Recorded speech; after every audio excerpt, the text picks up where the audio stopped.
can educate those DA members, they will realize they are misled by leadership. But is it Then strengthening if we are removing some people? No, it's not removing. Nobody is removed. Let me talk about the officials that were elected in the 2022 conference. ANC has suffered nationally. We must just be patient, because remember, the loss of 2024 was so great.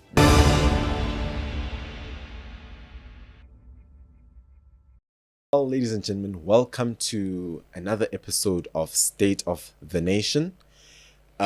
Today we've got probably one of the big ANC heavyweights from the province of KwaZulu-Natal that is always filled with drama. Yes, you're already laughing even before we get into it. We've got the former SG of the ANC in KZN, Mr. Bheki Mtolo. Thank you for traveling all the way to Joburg for this. Thank you so much. How have you been? No, thanks, and it was good. It's a good trip. No, it's amazing that we're able to put this together, and truly appreciate the fact that you could travel all the way here. Now, I think one of the first things, especially in such a special episode, I was reading up about your history, before getting into, I would say, active politics per se, where, if I'm not mistaken, you were a shop steward, or you were part of the unions, trade unions. And how do you, I know people sort of link unions to parties, but how do you cross over, to become a full-time politician as you are today from being a trade union? What sparked that move to say, I'll go and become the mayor of Greater Kokstad and, get into this full-time thing of politics? No, thanks. No, what happens is that, remember, revolutionaries emerge from their service to the people. There's a direct link, a connection between COSATU unions or affiliates with the broader politics of the African National Congress. Because remember, you serve both. For example, the time I was a shop steward for Sakau, I was also the chairperson of the youth league in my branch.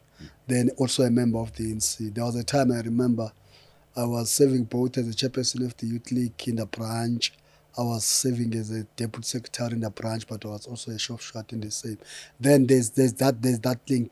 But then throughout of your service and your commitment, then emerge where people, they see trust in you, they elect you in various possibilities, positions, and giving you various responsibilities.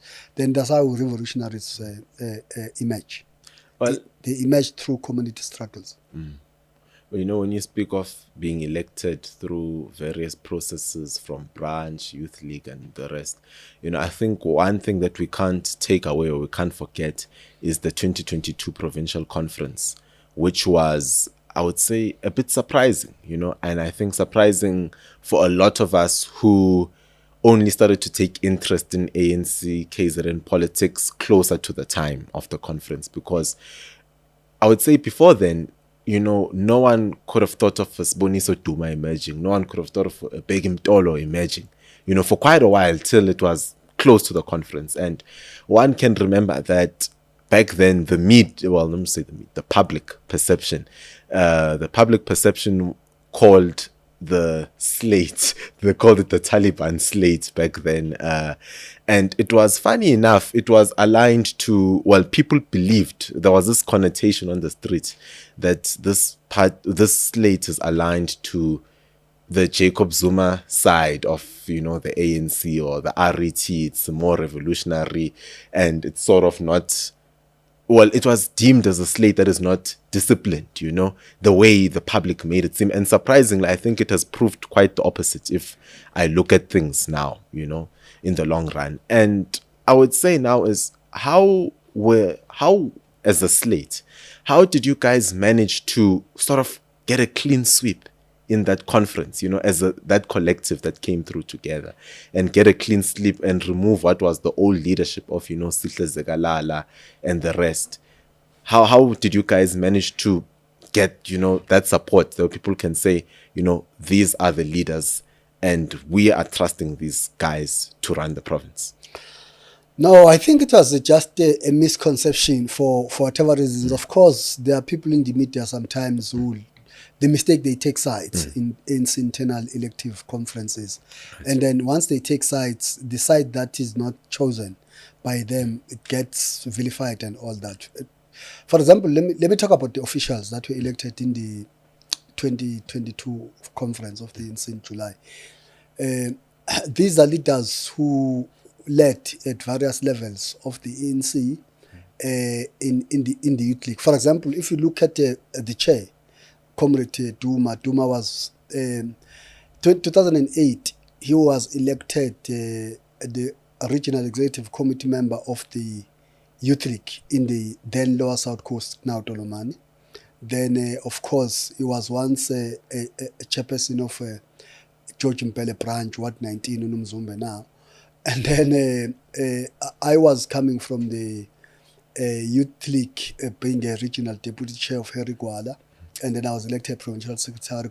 Nomagugu Simelane was elected in 2003, by the way, as a provincial treasurer of the youth league.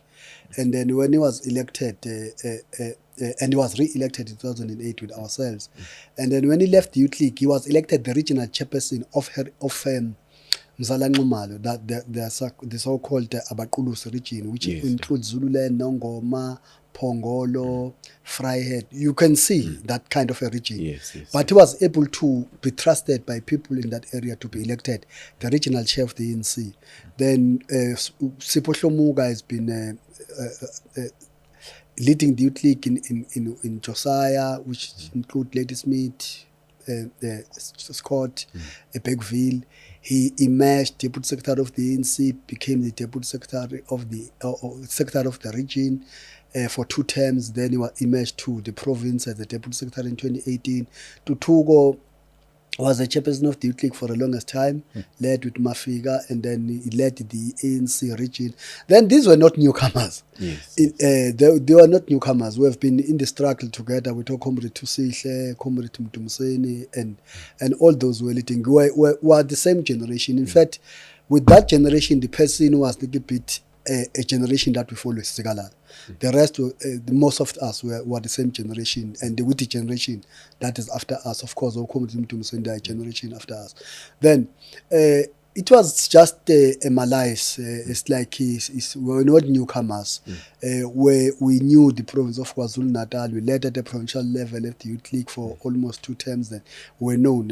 And it was a surprise to those who don't understand the inner politics of the ANC, but to ANC people it was not a surprise, because it was not like surprise leaders. Who are these guys who were known in the ANC, who grew up in the ANC organically in the structures?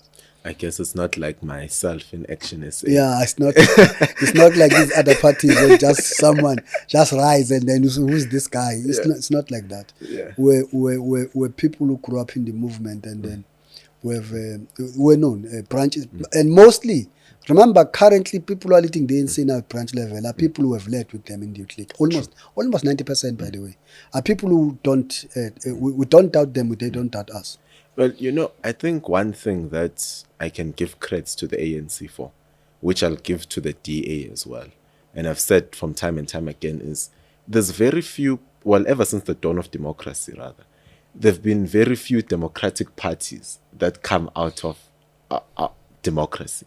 I mean, you look at EFF, you don't see any other leader there outside of the main guy. You look even UDM, it's been one man, from the beginning till now. And I look at the ANC, and the ANC and the DA, I'll include them together. They've had a turnaround of leaders. Leaders, for example, let's say today I decide to join the ANC. I can dream of one day being provincial chair of if my credentials are right, I can raise my hand at conference, So at least there's some form of line to sort of serving. There's a line that that if I can do 1, 2, 3, I will eventually somehow at least be recognized for what I've done. Because I look at, other parties that doesn't exist. And that's why I'm saying, for me, it's huge. I think it's something that we don't often speak about when it comes to the ANC, that someone can raise up their hand. I mean, you remember, who's it, Usandile Zungu? Yes. Sandile Zungu was not part of politics actively per se, but he raised up his hand, well, before he said no, he's not running for provincial chairperson. So in other parties, it's a wild thought to even think that you will be a provincial secretary or chairperson. And that's what I'm saying. Creds to you guys for that. And somehow one has to think, when you go through the structures of the ANC, because one thing that I've noticed is when I speak about the similarity between ANC and DA in terms of growth, is you'll notice your John Steenhuisens, they started as councillors before, they went through their own process, but it was from the ground up versus other parties. And I somewhat think that as you're speaking of nurturing the ground, what work are you doing, for example, in KZN in terms of nurturing future youth leaders? Because I think you're still part of the PEC, if I'm not mistaken. Is that what work as the PEC are you doing to sort of nurture or create a fertile ground for new youth leaders to come through that will take the baton from you guys when you leave and go to national or wherever you decide to go to? Yeah, remember, the ANC's got a ANC Youth League. ANC Youth League is positioned in the ANC as a critical board of opinion, but also the preparatory school for that literally produce leaders for the ANC. They've just held their conference, which elected the PC led by Ntokozo and Lulama, which they've, if I'm not mistaken, of the 11 regions, they've successfully convened, I think, about 9 regions, if I'm not mistaken. I think they're left with 2 regions, if not 1. Now, yeah, then you can see, and then most of those conferences were smooth and all that. Of course, that means they've got branches. Those branches, they've got about 13 PC members times so many branches that are more than 600. Then you can see that young leaders are being prepared there. But also, branches of the ANC, as we speak now, are led by people between the age of 18, mostly 36. Mostly. That's what. So you can see that's some what constitutes young branches of councillors, the ANC. maybe. But in KZN, for example, there is a myth that is created which is not backed by science. And I know it will shock you even yourself when I'm saying this. In KZN, the leadership of the ANC has been fairly middle age, mixture of middle age and youth leaders.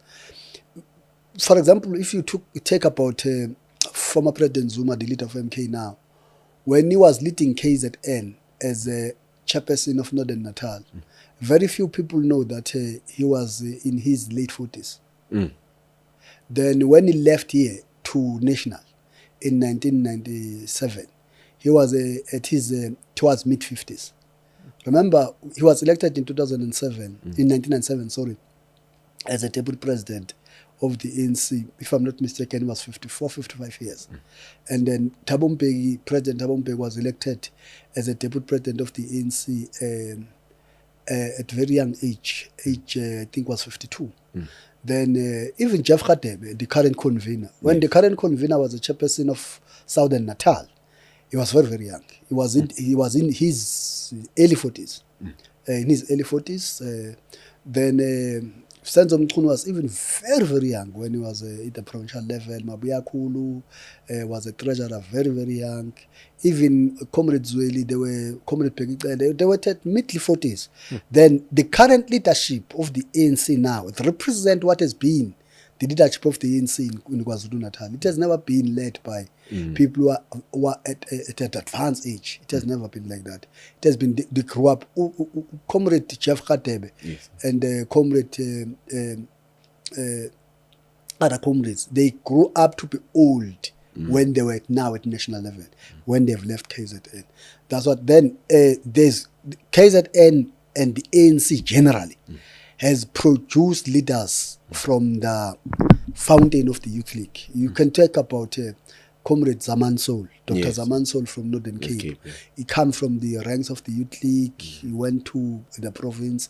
Even the current SG, Balula, he was the Secretary General of the Youth League. He was the President of the Youth League. fairly the leadership of the ANC now at national level, if you examine it, a huge chunk of that leadership, it's a leadership come from the Youth League. Baluski Gaba, Putimana Mela, Ronald Lamula, Zwandile Masina, many of them, they are coming directly from the Youth League. David Makura, those are Andile Lungisa, Mahambe Shala, Nonceba, Ronald Malmango, Ronaldo Malmango, Stelanda Beni. Those is literally composed by former leaders of the Youth League, almost or Stelanda Beni. One of them, they are coming from the Youth League. Then there's no crisis of leadership in the ANC. That if Mtolo collapses now, they will scratch their head and say what next. Of course, they will cry once they bury Mtolo. Then the leaders are there to take the baton and move forward. I think when you speak of moving forward and taking the baton, one has to come back to what has been happening in KwaZulu-Natal. And, you know, I for one, look at this reconfiguration that happened recently, not too long ago. Because right now, many people don't know this, but you are the convener of planning, monitoring. No, policy. I'm head of policy. Thank you. Policy, monitoring and evaluation. Yes. Yeah. Policy. Yes. So, you know, you're on that part now. But I there's this public perception, and I'm part of that public perception, where I sort of feel like I look at the results. You know, many people blame MK for their demise. Many parties, from Rise to Action SA, many. They use this as an excuse for why it was a bad election for many parties. And I remember saying that for me, the only parties that can use MK as an excuse is ANC, IFP, and EFF and KZN. The rest, I mean, if you're going to vote for Rise Mzansi, you're never going to vote for MK. It's just one of those. That's why those I wouldn't include. Now, I look, ANC has suffered nationally. They've suffered in Gauteng. They've suffered right across the country. For Mpumalanga, yes, they hold a slim majority, but we cannot take away from the fact that they've suffered, you know. And you sort of look at this whole cake now, and you say, I think you guys were dealt a heavy blow in KZN, where I feel like, well, even the public, I'm sure, will agree here, where you guys took most of the brand. You paid the biggest brand for something that was a national issue, you know. Because you look, Western Cape, ANC have been struggling for years. They didn't face as much punishment or as much, you know, this, I would call it punishment. I'll call it what it is. ANC in Mpumalanga, led by Mandla Ndlovu. They're at 51, 52, if I'm not mistaken. But still, that's not good for them. That's a stronghold where they're used to getting above 60. You look in other, Gauteng is another example, you know, where yes, we could see some reconfiguration, but not to the extent that we saw in KZN, where it almost felt like a new top 5 in a way, you know, like it was just new people, because we see that Siboniso Duma is number 2 in terms of the deputy, is the second deputy convener. Yes. So you know, it's not even deputy convener, second deputy, and that's something that is not being spoken about in the media, that is actually number 2. And I sort of sit here, and I heard your speech the other day. It was at an ANC, was it a meeting or? But where you spoke of national should also be part of. Well, please don't quote me verbatim, but the idea was, you know, they should not just blame you guys as province for this loss. You know, that national also has a part in this, that the whole of the ANC. And I wanted to know, basically, how do you feel about this reconfiguration that has happened? And I'm saying it along the lines of ANC performing dismally across the board, not just in KZN. Now, let me just respond it like this. Let's equate the ANC like a private corporate. Now, if we equate the ANC to be a private corporate, you will therefore have shareholders. then shareholders will appoint the governing body in terms of the board or board of directors, of course. Then, of course, they will have subsidiaries in various, in corporate, they call it regions. Provinces are called regions. They will have regional structures that are in charge of provinces to manage their branches in the provinces on their operations. Then once you understand it like that and you apply what King 4 in terms of principles of corporate governance, you would understand that then the NEC, in terms of the outside the conference, the NEC assumes the position of being shareholders of the ANC that takes these final decisions on behalf of the African National Congress. I think I must start it like that to answer it so that you understand my position. Yes. Is that it will be irresponsible if you say when the share price of a company moves from 54% to 17%, we say even shareholders must pack their bags and go. They can't. These are shareholders.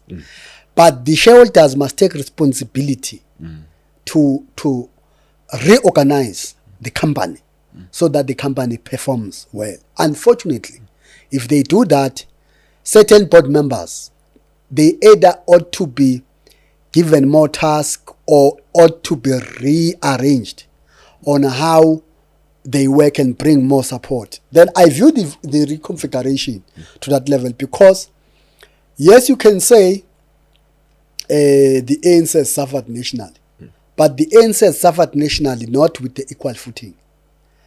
The ANC in KZN has not suffered the way Mpumalanga has suffered. Same as Mpumalanga has not. In fact, let me start this way. Every province in the ANC has suffered in the elections. Even Limpopo, by the way. Limpopo suffered in a different way. It declined, but it also had a very low voter turnout. Yes. That means people have stopped to have faith in the ANC to go out and vote for the ANC. That's a decline on its own. Now, Eastern Cape have lost 6% and all that. But it's not the same. Then once it's not the same, it means the board of directors or the shareholders can't apply the same intervention to branches of the company that have not suffered the same consequences of loss. Then, of course, KZN, because of being amongst the very big populous province after Gauteng. Yes. Remember, if you lose in KZN, you know that you can lose in other small provinces. You can lose 60%. But if you don't lose in KZN and Gauteng, you can still win the country. Now, the loss of KZN is not just a loss. It's a loss that affects the ANC in its entirety because of its size and historically of the numbers. At least from 2009, it has always sent to the ANC. And then, remember, in 2014, for example, Gauteng, ANC got 11 million votes in 2014. Yes. Gauteng and KZN alone, they give ANC 5 million. Then the rest of the other 7 provinces, they were sharing only 6 million. That shows you that these provinces are not just provinces that you can just treat them anyhow. Then the issue here is that the configuration, when you see it in a negative light, it is human nature to see it in a negative light. But once you don't see it as something that has remove you from a position, because if you grow up in the ANC and you understand the ANC, that even the position that you are elected in, it's a mandate. Meaning the organization, because those branches are an organization. They are branches of the ANC. They are mandating you to be the provincial secretary. Then once they leave the conference, then they leave the PC having the highest decision-making organ to take decisions on behalf of the ANC. Same as the National Executive Committee. They should appreciate, and you yourself should appreciate, that the ANC can withdraw that mandate. It can be either withdrawn by branches or it can be withdrawn by the National Executive Committee. Because another thing that people think, decisions of the NEC, can I tell you, decisions of the National Executive Committee of the ANC are democratic decisions. Why they are democratic decisions is because that is a democratically elected leadership. It was bestowed, the powers they possess was bestowed by branches. Branches said in 2022, 20 December, we are giving you the organization to lead and take decisions for 5 years. Now, a decision of the National Executive Committee is a democratical decision because it's exercised by people who carry a democratic authority to lead the organization. Then it's democratic. That's why it got Rule 12 that gives certain wide powers on the National Executive Committee, what it can do to intervene, what it can do to monitor the organization to perform better. Then it's constitutional. Because you can't call a conference anytime there's a crisis in the NC. You call a national conference. You can't run an organization like that. That's why you must have a National Executive Committee. Then sometimes when you are inside, you don't see the mistakes you do or the blind spot because you are inside. When you are outside, you can start to reflect. Sometimes certain things happen to help you. You see, then the reconfiguration must be about. I mean, I don't see it as in bad light. Is that firstly we must agree that an ANC that had 54% in 2019, then it got 17%, moved from being the first party that rules the province or governs the province to be the third party. There ought to be an intervention. Any person would say there must be an intervention. Then you may differ with what kind of intervention, how it manifests itself, but that there must be intervention, you can't disagree. Then I think for now, I think, for example, the PTC is very solid.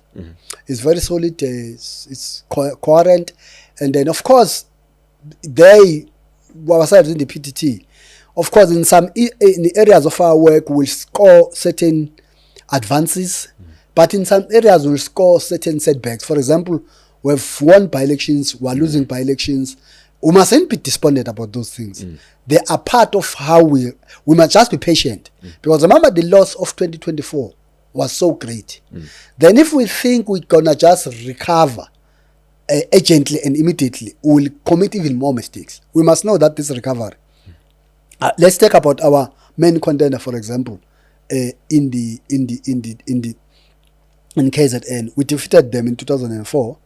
Then they lost a huge chunk in 2011. Yes. But they didn't panic. They stayed focused. And then it took them 20 years to rebuild.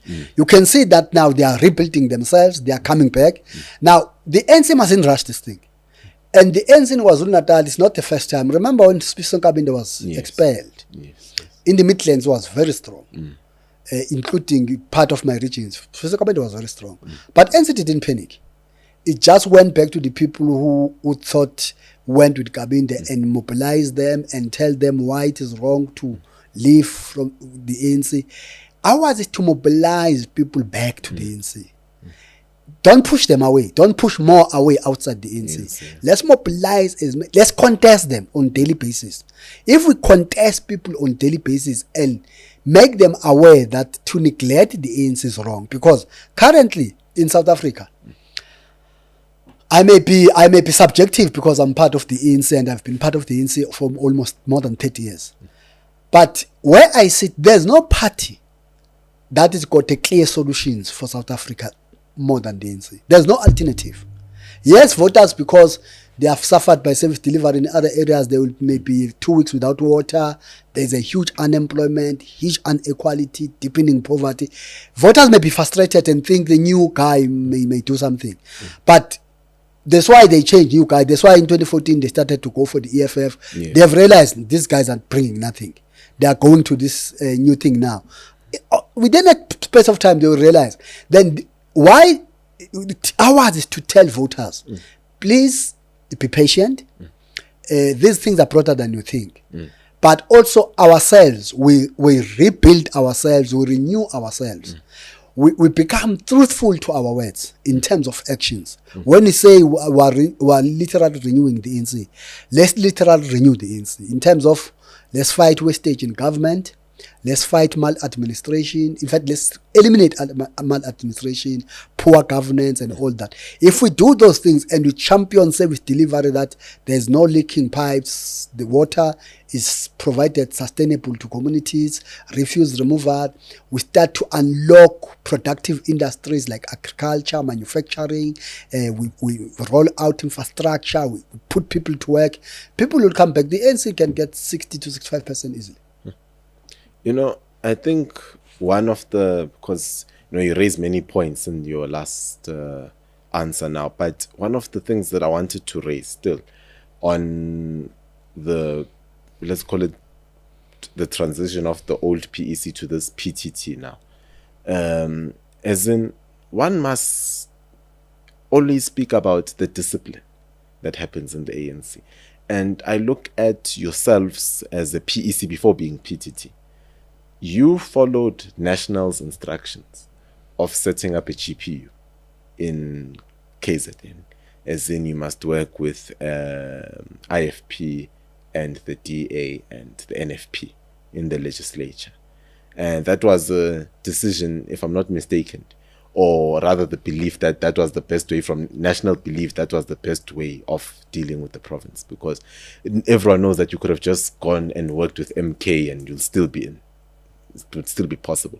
But you look at, and it's, I guess it's life. You look at Gauteng. In Gauteng, the instruction came as well.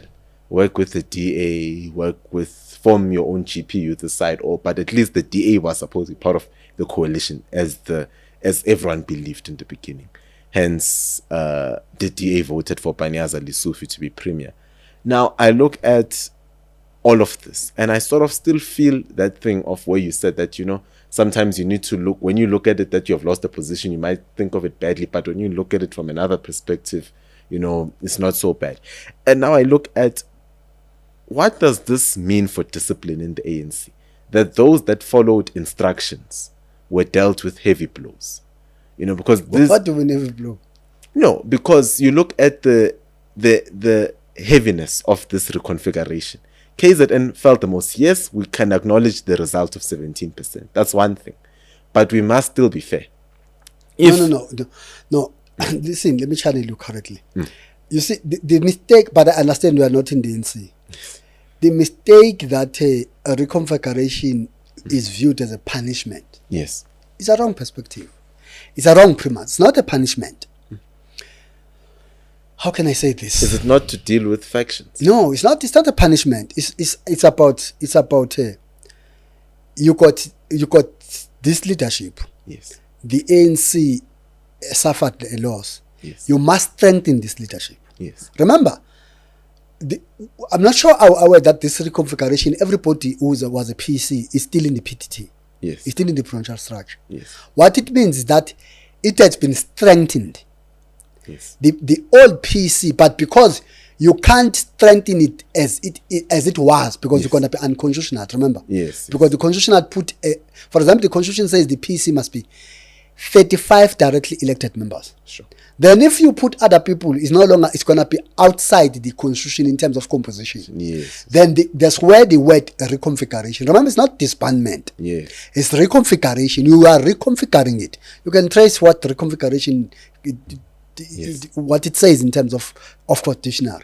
It's what you change the form of something that was there, either to expand it or. But the reconfiguration is to changing the form yes. of the old PC. Yes. And then strengthen it by bringing more other leaders in that system. But is it then strengthening if you are removing some people? No, it's not removing.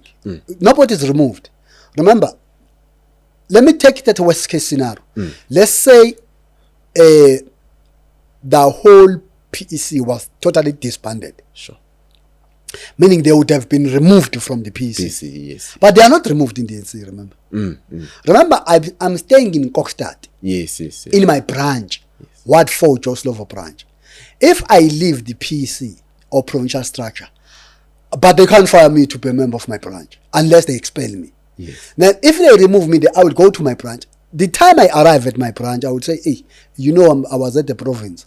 Now you can give me tasks. The branch secretary Uthandazile must give me task. These are the tasks. Either you can coordinate that VD or you support that VD. There's this VD coordinator or I'm still gonna be useful and be impactful in the ANC. Because I didn't join the ANC at provincial level. Yes, yeah. And then when I was born, I was not having a birthmark called provincial secretary. I just joined, and then and comrades believed that I would be better if I'm a provincial secretary. Then it's a mandate, as I was telling you, given by the ANC, which the ANC can withdraw that mandate anytime. The danger about people who are not groomed nicely in the ANC and who are not disciplined is that when you make someone a mayor, he doesn't ask leadership why. We are 20 councillors here. Why are you making me a mayor? He just be called and say, we have decided that we're going to be a mayor, and say, our leadership, thank you, I'm grateful, I'm honored that out of everybody who thought about me. He thanks, he goes and tell his wife or his girlfriend or whoever, it's nice, he goes and buys suits, get elected, take an oath of office, goes to do whatever, bribe, he's happy. Yes. The day the ANC says, bring our seat, the ANC must explain, why is he removing him? This guy didn't even ask, as we are putting me here, there was a guy, what has he done? Why have you removed him? Why are you putting me? Now, if the ANC is not asked, why are you making me a provincial secretary? Why the ANC must give you answers now when it removes you? Because now it's not, see, we must take this thing positive. And I can tell you, even comrades of the ANC, either in regions or branches, who still see this as a negative light, as we go forward, they will realize that the only issue here would be about the management. Remember, the decision can be noble, can be good, but remember, the decision of the ANC, because ANC is a very democratic organization, decisions are processed. Remember, there were consultation with branches by the NWC, there was a consultation with the PC. In that process of processing the decision, the intervention, the NEC certifying itself, there may be people who exploited the process, who exploited the process for factional battles, either in the province or at national level. That is a sideway issue. That is a sideway issue. Yeah, it is there, but don't elevate it to an objective fact. The objective fact is that there ought to be an intervention. Now that the process towards that intervention, certain factionalists abuse the process and try to hijack the process, does not delegitimize a genuine cause that they ought to be intervention. Then that's why I think we're missing the point. We're missing the point that in the process of intervention, there were shenanigans, or perceived shenanigans, or alleged shenanigans, by either by people in the province, by people in regions, by the national, certain people in the national. That we can note it and look it and put it aside. It does not take the objective fact that in KZN, because of the magnitude of the loss that we have suffered, the ANC ought to have intervened the way it has intervened. If it didn't intervene, it would have, I would have said it would have obligated its responsibility as a National Executive Committee. Then let's not do it the way.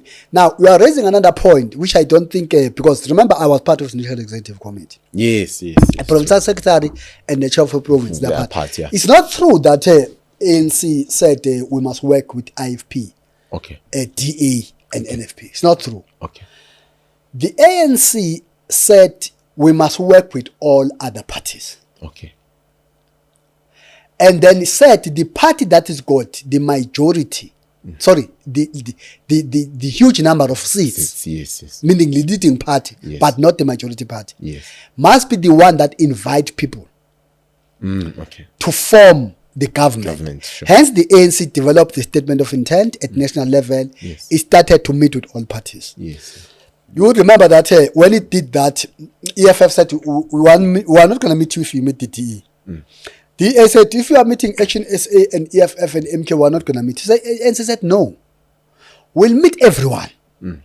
Based on our meeting and our sharing of ideas, those who agree to the principles of the statement of intent, they will form the government of national unity. Okay.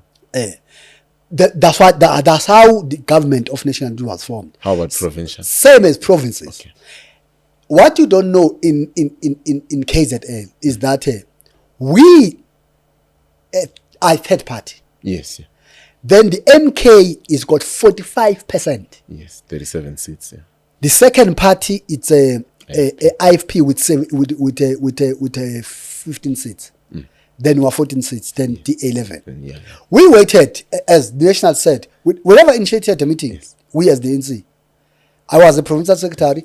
I was given, there was a team that was formed, was led by me, Comrade Mabuya Kulu, Comrade Busiso Ndebele, Comrade Mamwezwe Tuse, and Comrade Cyril Club.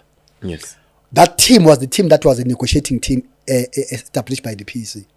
But we waited, we didn't. Until MK wrote letters to every party.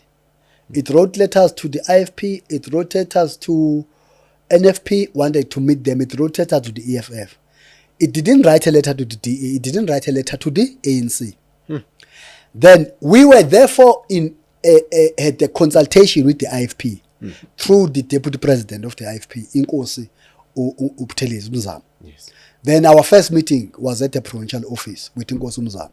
Then they eventually invited us, the IFP, because MK, while they were, and they told us that MK were negotiating with the MK, will negotiate with the MK, but we're not going to work with MK.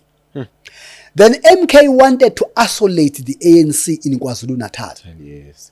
Wanted to work with the IFP, work with the NFP, and isolate the ANC. Also isolate the EFF. And the EFF. No, they wanted to work with the IFP, NFP, and EFF, and isolate the ANC. That was their mission. They wanted to isolate the ANC. Now they could not isolate the ANC.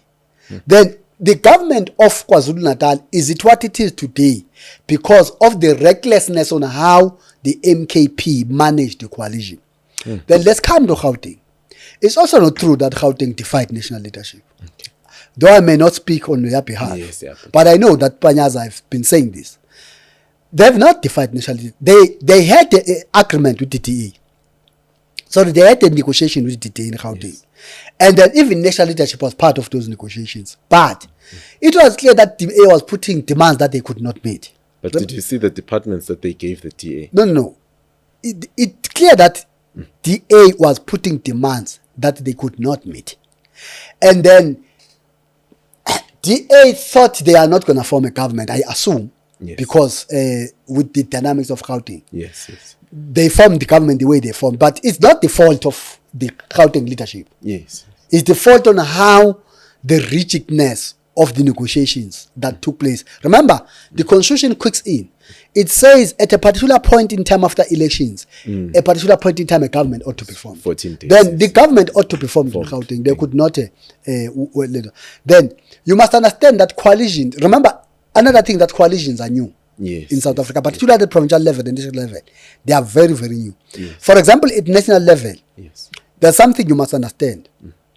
Now, there is a very serious disagreement between the ANC and DA in fundamental issues. But those of us who are in the ANC were groomed enough to in the ANC. Some of us are not surprised. Mina, I won't be surprised. I would have been I would be surprised if DA will support BE. I would be very surprised. I would be surprised if DA will support land reform. That there must be fair distribution of land reform. I know DA stand directly opposite to those things. That's what it lives for. That's what it makes the DA. I know that DA doesn't, in its DNA, it does not believe in equality. I know that. I would be surprised one day if DA shout equality and I start to see that it really wants it. I say, what is this now?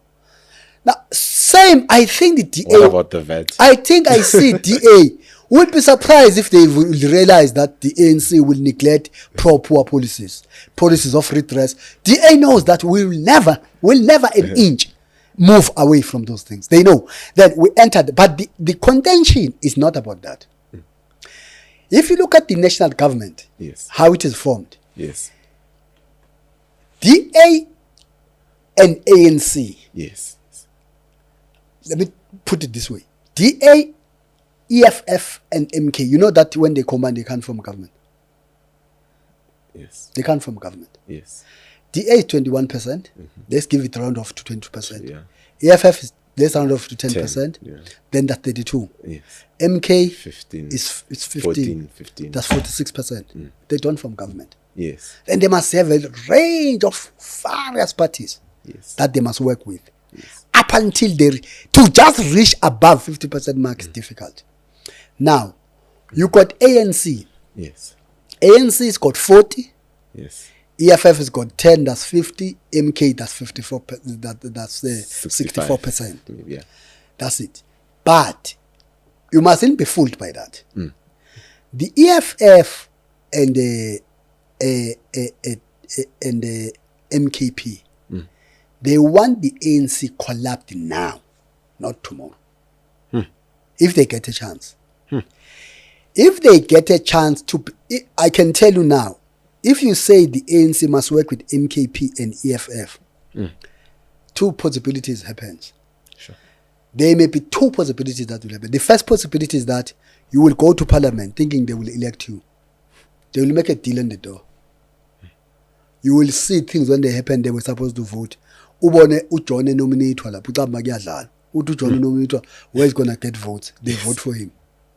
He emerges. Or they put you in there. They make you to do all the wrong things you can think in a short space of time. Then they neglect you. Then a vote of no confidence is put. Then they neglect you. Then they put more demands that you can meet, that are unreasonable. They say because you don't meet these demands, we're not going to vote with you. And then I think you see Julius have said it, that if a vote of no confidence come now, Yes. they will vote to remove the president. And he says they won't abstain. He's lying. I know he's lying. They won't abstain. That's who they are. Then you must understand that at national, the contention between the DA and ANC, it's about genuine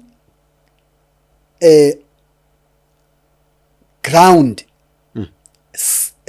belief from hardcore supporters of the ANC that they got a serious reservations of our working with the DA at national level. That is genuine. It's genuine.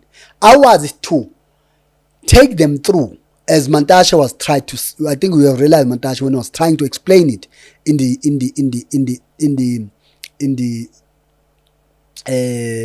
Freedom Day. Yes. Yes. He tried to explain it to Mantashe. That thing, very good. That we must double that effort. We must double that effort to try to explain to our core supporters that it's not about a selling out position.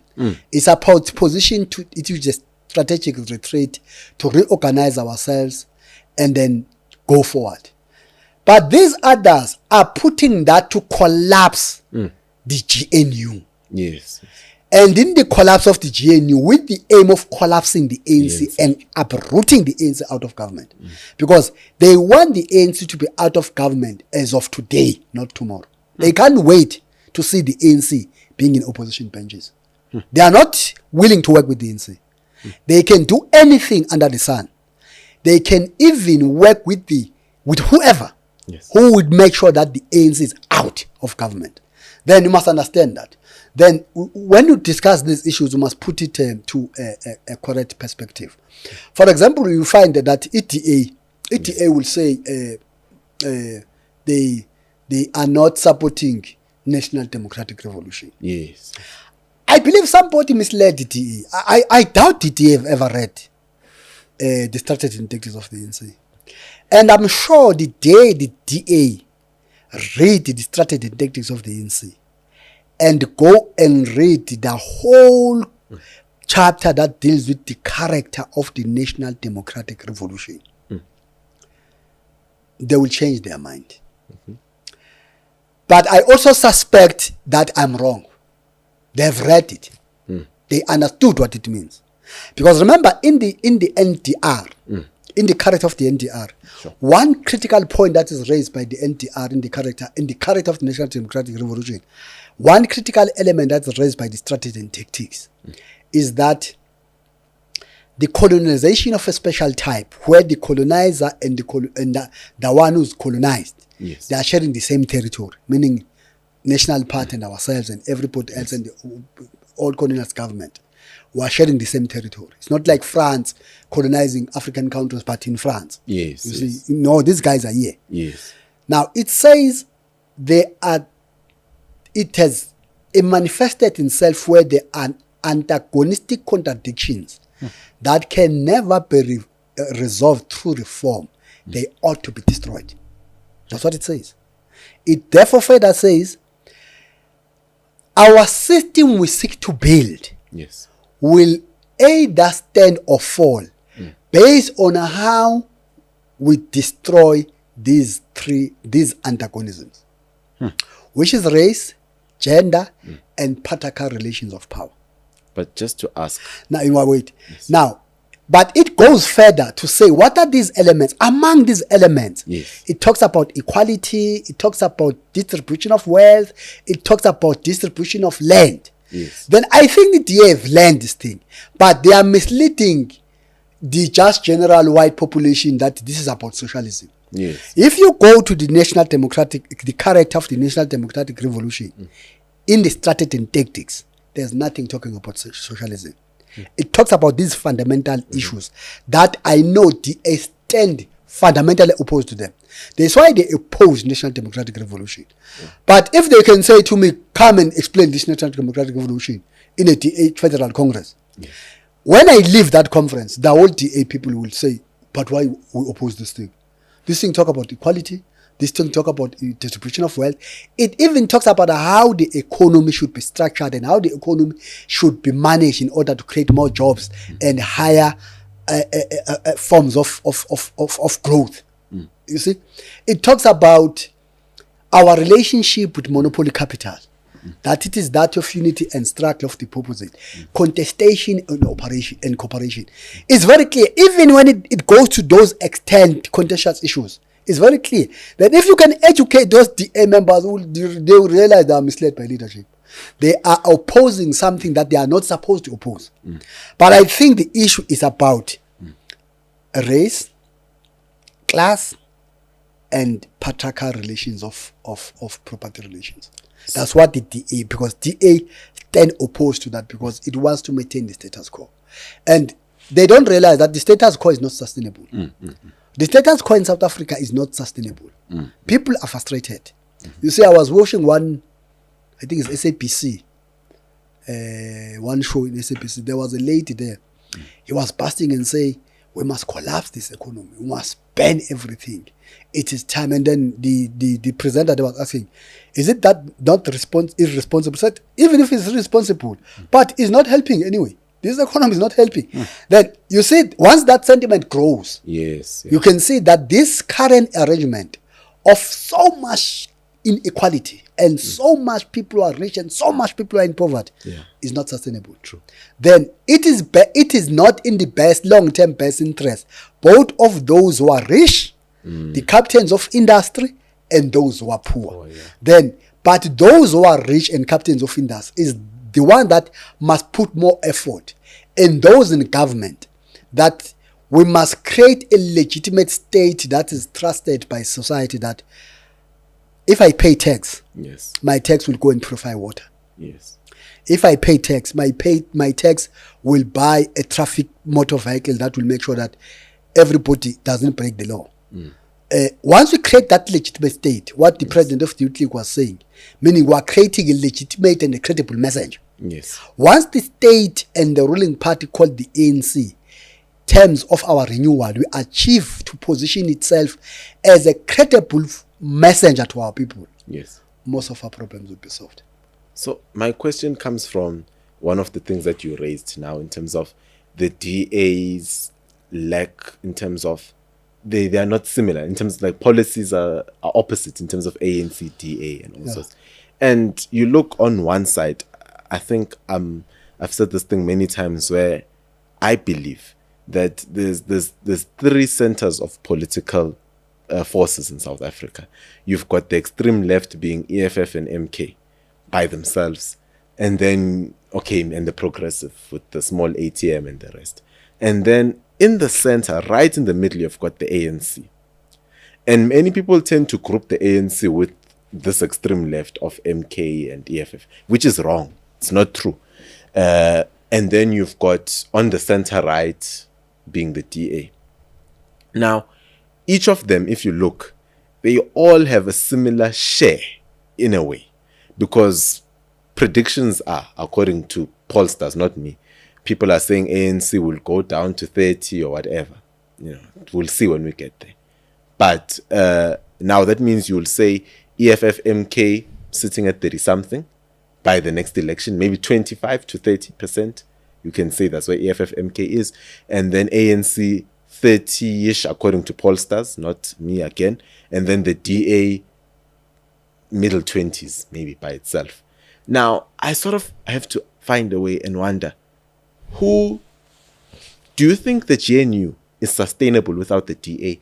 I'm not saying you're working with EFF or MK, but I'm saying without the DA, do you think the ANC can somehow form a government? And I remember, now I don't want to be taking out conversations here, but a good friend of mine from the ANC here in Gauteng, I remember when we spoke, he says to me, we're speaking about local elections in Tshwane. And I remember I said to him that, do you know that you guys can still run a minority government because the DA will never work with MK. They hate each other as well as the EFF. These three, they can't seem to come together. So you don't even have to be worried about them. So they won't even get a candidate amongst themselves that they can vote for. Well, until we had Julius this weekend, speaking about John Steenhuisen. But now I'm thinking, is there a possibility of a GNU without the DA and these two that want to tank or bring down the ANC, being EFF and MK? It's complex. It will depend on how the national leadership manage the dynamics. There is a possibility of the GNU without the DA. Yeah. Is there? Yeah, is there. For example, we have passed the budget. Passing the budget without the DA, meaning, remember, the budget needs 50% plus one. Yes, yeah. You see? It means we can govern without the DA. But you must evaluate that. Remember, everything you do in life is got what is called inherent risk. Yes. You must have risk. You must develop a risk matrix. You see, you evaluate risk, their possibility of occurrence, their impact, the mitigation factors. Okay. Because if you fail to develop a risk matrix, you may remove the DA today, put a government, it may not live for 6 months. It may not live for 9 months. You may maintain the DA the way it is undermining the African National Congress, the way it is showing us a middle finger. You may maintain the government for 5 years, come back with 16%. You see? Yeah. Then it does not need me sitting here to just say you can run a government with or without the DA. It needs a comprehensive analysis. Then it means the national leadership must form a team. In the ANC, there are great minds. Let me tell you, you got that young man called Zugo Kodlimbe. Yes. It's a great mind, I'm telling you. Yes, I know. Those are great minds. You got Phoebe. Yes. You got David Makura. Yes. I'm not making the few. Yes. Many of them, they are great minds. There are a lot of great minds in the ANC. They can constitute a team that will support the Secretary General and do a comprehensive analysis on what it means to keep DA in the GNU. What are the pros and cons? What are the risk factors? What will be their impact? How to mitigate them or taking them out of the GNU? Yes. Then it is that comprehensive analysis that will say, do we put them out or do we maintain them? But for now to say they must just meet next week and say DA out because we have behaved that will be a little bit a reckless decision. Yes. We will be putting national leadership to take a reckless decision. Okay. Let's allow them to do a comprehensive analysis. Based on a comprehensive analysis, they can now say, we are satisfied if we move this way. Yes. This government, because remember, it's useless for me to have a government out without the DA that won't last for 5 years, led by the ANC. Yes. It's also very dangerous to have a government of the ANC that will last for 5 years, yet it makes every month that passes, the ANC loses votes. Meaning, in the 5 years, it will finish the 5 years, but after 5 years, the ANC will be standing at 16 or 20%. It's also very dangerous. That's what this comprehensive analysis must do. So, ladies and gentlemen, wanted to say this is the first part of our discussion. with our man, Mr. Bheki Mtolo. Here, you can follow the rest of the discussion on the exclusive page. Till then, we are sponsored by Pace Car Rental. They keep us on air. And make sure to click on the subscribe button and join the community and buy our business breakfast tickets. We will be having Daniel De Beer, the president of the United Independent Movement, in June. Thank you, Mr. Bheki Mtolo. Thank you. The way, or could have been the way rather, the ANC could have looked at this thing, because you know the others were not going to work together. How will you run a government like that? Of course, you must appreciate that this is a government composed by people who are coming from all parties.